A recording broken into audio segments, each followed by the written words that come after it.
সকল মুরব্বীদের, বর্তমান যে সমস্ত মুরব্বীরা এখন আমাদের মাথার উপর রহমতের ছায়া হয়ে আছেন, আল্লাহ পাক ওনাদের সকলকে দীর্ঘ নেক হায়াত তৈয়বা দান করেন।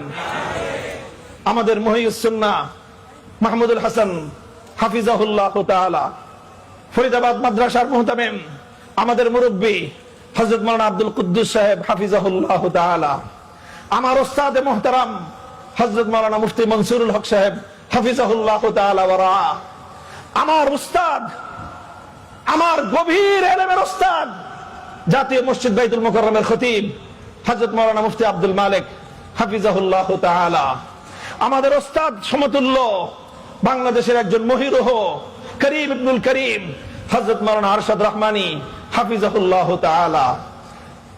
এভাবে আমাদের উস্তাদ সমতুল্য উম্মুল মাদারিস হাটহাজারী মাদ্রাসার হযরত মুহতামিম সাহেব হযরত মাওলানা খলিল আহমদ কুরাইশি হাফিজাহুল্লাহ তাআলা। এইভাবে যদি আমি নাম নিতে চাই, আমাদের আমির হেফাজত, আমি তো বলি উনি আমার আমির, শুধু আমাদের আমির নয়, উনি আমার আমির।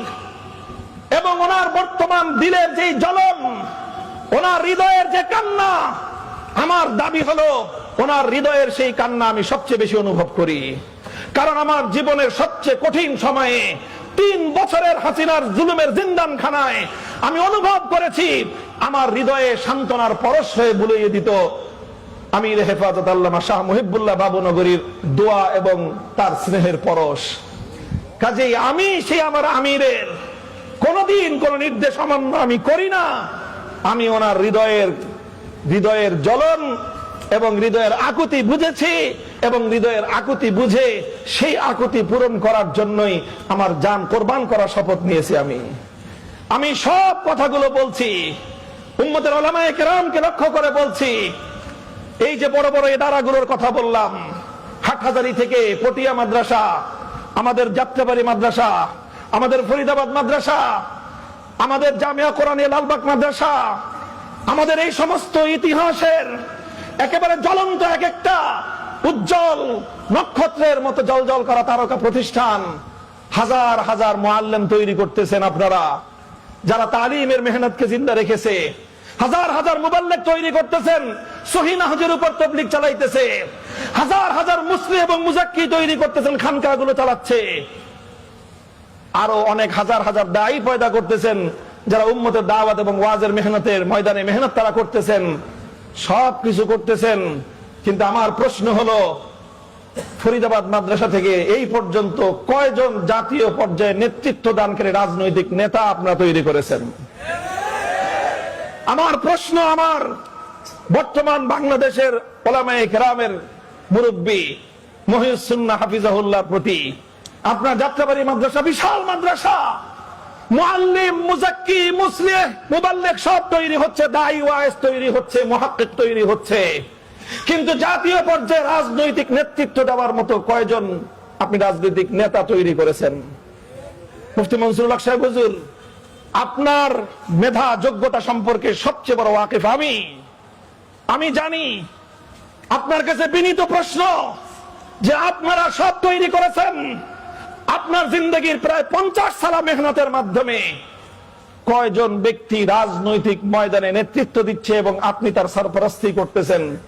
সেই বিষয়গুলি আমরা কনফিউজড। আমি বলতে চাই যে কথা, উম্মতের সব লাইনে মেহনত যেরকম হওয়া জরুরি, কোন একটা লাইনের মেহনতকে এক চুল পরিমাণ আমি গুরুত্ব কমাচ্ছি না। তবে সেই সাথে আমি যুক্ত করতে বলছি, এই সকল বড় বড় দ্বীনি ইদারাগুলো থেকে সুপরিকল্পিত ভাবে আগামী দিনে এই জমিনে নেতৃত্বের বাগডোর সামলানোর জন্য যোগ্য কায়েদে মিল্লাত রাজনৈতিক নেতা তৈরি করতে হবে।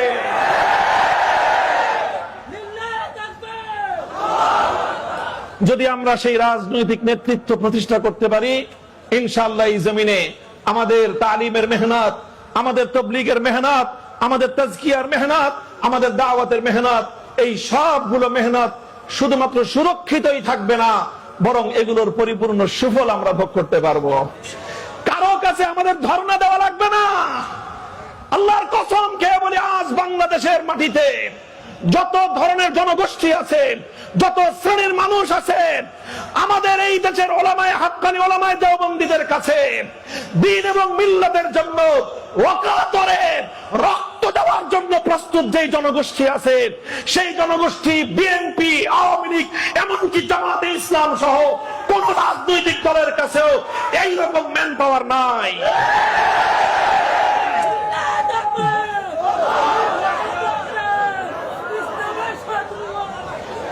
সুতরাং আমার আজকের আখেরি পয়গাম হলো এই, আল্লাহ নবীর সিরাত থেকে, সিরাতুন নবীর এই আলোচনাটা আমি করে গেলাম যে আল্লাহ নবীর জীবনের সবচেয়ে বড় ঐতিহাসিক বিজয় হিসেবে আল্লাহ পাক আখ্যায়িত করেছেন সেই দিনকে, যেই দিন আল্লাহ নবীর রাজনৈতিক বিজয় প্রতিষ্ঠিত হয়েছিল। আল্লাহ রাব্বুল ইজ্জত আমাদেরকে এই জমিনে আমাদের অধিকার এবং সম্মান মর্যাদা নিয়ে প্রতিষ্ঠিত থাকার তৌফিক দান করেন।